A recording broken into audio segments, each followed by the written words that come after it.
आज हम रविन्द्रनाथ टैगोर जी के बारे में पढ़ेंगे। यूनिट 1 है एजुकेशन सोसाइटी करिकुलम लर्नर और पेपर 2 है आपका। चलिए डिस्कस करते हैं। Right a note on a life history and philosophical idea of Tagore. कि नोट्स लाइफ हिस्ट्री क्या है रविन्द्रनाथ टैगोर के और उनके फिलोसफिकल आइडियाज़ क्या थे टैगोर के। Rabindranath Tagore is considered to be one of the greatest educationist of the modern as.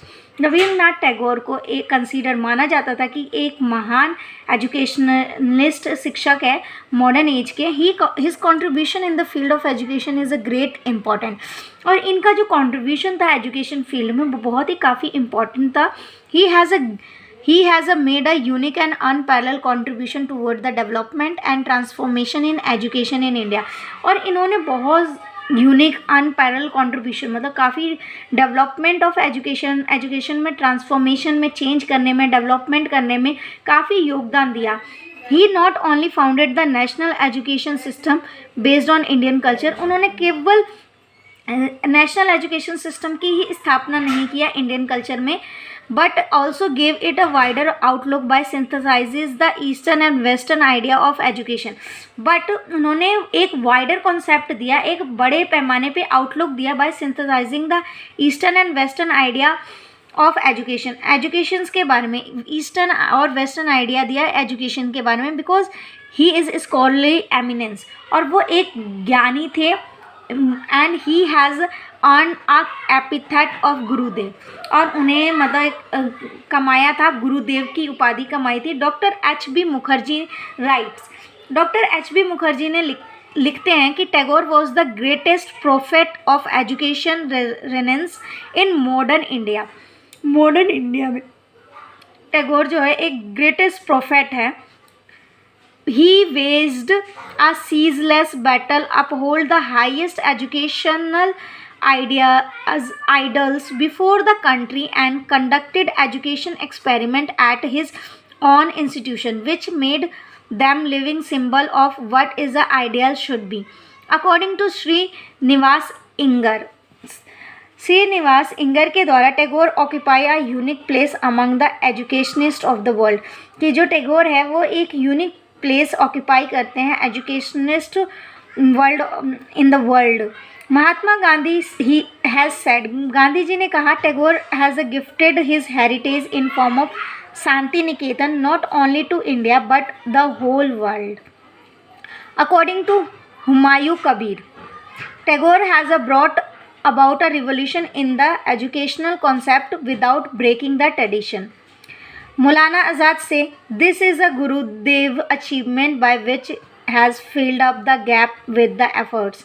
According to Dr. Rajendra Prasad, Tagore was not only the poet, artist of the modern India but a great sentinel of India whose high moral principle stood out uncompromisingly on all occasions for 50 years and more। He was a great teacher, the Gurudev he was lovingly called of India। Dr. Radhakrishnan has to say that about Tagore, Rabindranath Tagore did not claim to produce originally philosophy। His aim was not analyze or speculate about Indian tradition। He expressed its own vivid phrases and homely metaphors and show the relevance to modern life। तो हमने पढ़ा कि रविन्द्रनाथ टैगोर के बारे में कि रविन्द्रनाथ टैगोर एक educationist थे, ग्रेटेस्ट एजुकेशनिस्ट, इम्पॉर्टेंट एजुकेशनिस्ट थे। इनके बारे में जैसे doctor H.B. Mukherjee, doctor Srinivas Iyer, Mahatma Gandhi ji, Maulana Azad, doctor Rajendra Prasad and doctor Radhakrishnan ने अपने अपने पॉइंट ऑफ व्यू, अपने अपने थॉट्स रखे जिन्होंने रविन्द्रनाथ टैगोर के बारे में बताया कि वो किस तरीके से एक ग्रेट एजुकेशनिस्ट थे।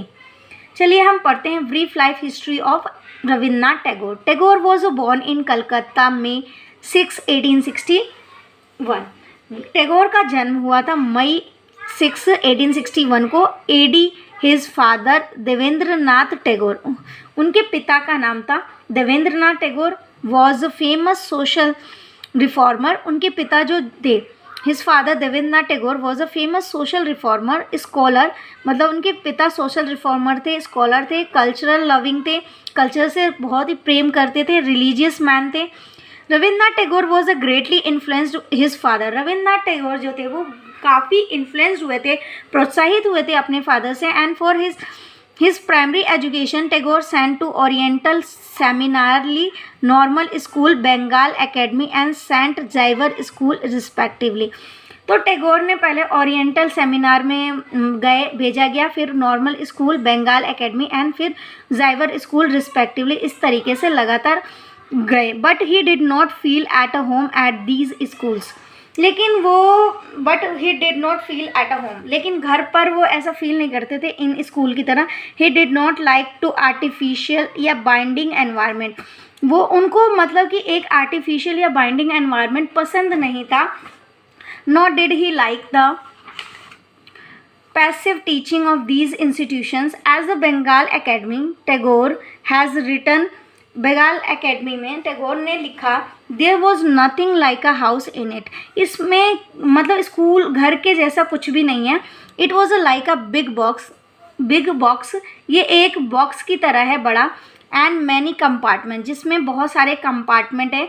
About Stephen Xavier school he has said it was a restless nightmare like a jail या hospital completely isolated from the surrounding life and beauty. ये इस तरीके से लगता है कि चारों तरफ से हमें जेल या हॉस्पिटल में लगा है, जो पूरी तरीके से आइसोलेटेड है हमारे एनवायरनमेंट से, हमारे लाइफ से, हमारी ब्यूटी से, एनवायरनमेंट की ब्यूटी से। तो Tagore studied at home, Tagore ने स्टडी किया at home in unorganised manner. He went to England in 1877, वो 1887 में इंग्लैंड गए टू द स्टडी लॉ की स्टडी की। But there also he was not satisfy, but वहाँ पर भी वो सेटिस्फाई नहीं हुए। And return in India 1880s, और 1880 में वो भारत आ गए वापस। After his return from England से रिटर्न होने के बाद inspired by the social, communal and political feeling, फिर इंस्पायर्ड हो गए social, communal and political feeling से prevalent in the country. Tagore took to writing in the beginning and he wrote a sadhana Bharati etcetera. Later however he took the writing books, बाद में उन्होंने books लिखना start किया। He enrich the Bangla literature, फिर उन्होंने Bangla literature लिखा with his novel short stories, plays and poem etcetera. He entered politics, वो politics में 1905 में एंटर किए। And wrote a patriotic song, और उन्होंने एक पैट्रियोटिक सॉन्ग लिखा। He consider free and natural environment as the best and most appropriate for learning and teaching, और उनका मानना था कि एक फ्री एंड नेचुरल एनवायरनमेंट होना चाहिए best education and most appropriate learning and teaching के लिए। इन 90s he had, in 190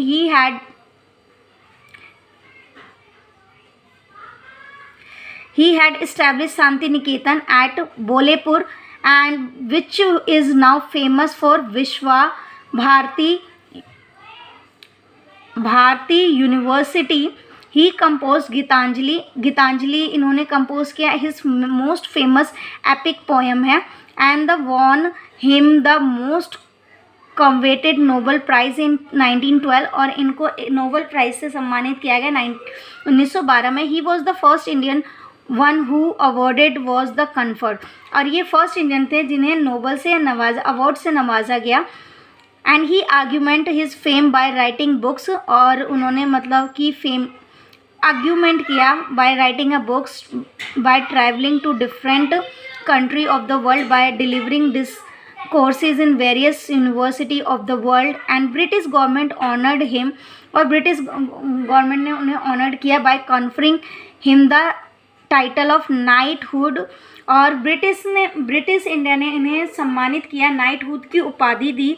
and Calcutta university also honoured him, और रविन्द्रनाथ टैगोर को कलकत्ता यूनिवर्सिटी ने भी सम्मानित किया honorary degree of D Litt. Doctor Litt Mahatma Gandhi adorned him the title of Gurudev, Mahatma Gandhi ने उन्हें सम्मानित किया, पूजते थे उन्हें, गुरुदेव की उपाधि दी। And this great and important son of India a thinker, a philosopher, a poet, artist, educationist, passed away on August 7, 1947. और ये हमारे जो ग्रेट सन थे, इंडिया के थिंकर थे, फिलोसोफर थे, पोएट थे, आर्टिस्ट थे, एजुकेशनिस्ट थे, वो पास अवे हो गए, उनकी मृत्यु होगी 7 अगस्त 1947 को। Tagore road many great books. Tagore ने बहुत सारी किताबें लिखी ड्यूरिंग हिज लाइफ, अपनी ज़िंदगी के दौरान। He dedicated his entire life to education. उन्होंने अपनी पूरी लाइफ एजुकेशन को डेडिकेट किया, म्यूज़िक में, आर्ट्स में एंड लिटरेचर में। The greatest work of his life was the establishment of Shanti Niketan. और उनका सबसे बड़ा काम जो था, उन्होंने शांति निकेतन की स्थापना की। This temple of Saraswati is living memorial to Tagore and it is a symbol of idea and ideals. In short, Tagore was a poet, patriot, educationist, social reformer, philosopher and artist all in one. मतलब कि टैगोर सब कुछ थे, मतलब एक जने में बहुत कुछ था। पोइट भी थे, पैट्रियोट भी थे, एजुकेशनिस्ट भी थे, सोशल रिफॉर्मर भी थे, फिलोसोफर भी थे और आर्टिस्ट भी थे। He was a person of multifarious quality. वे एक ऐसे पर्सन थे जिसमें बहुत सारी क्वालिटी थी। And he was influence diverse area of country. और उन्होंने इन्फ्लुएंस किया डाइवर्स एरिया ऑफ कंट्री को, that include intellectual, artist, cultural, social and political area. In fact he was a great personage, यहाँ तक कि इवन वो एक ग्रेट पर्सोनेज थे। Thank you for watching my video. अगर वीडियो पसंद आए तो please like and subscribe and share my video. इसी तरीके से नेक्स्ट वीडियो कंटिन्यू करेंगे रविन्द्रनाथ की फिलोसफीज़ ऑफ आइडियाज़ के ऊपर।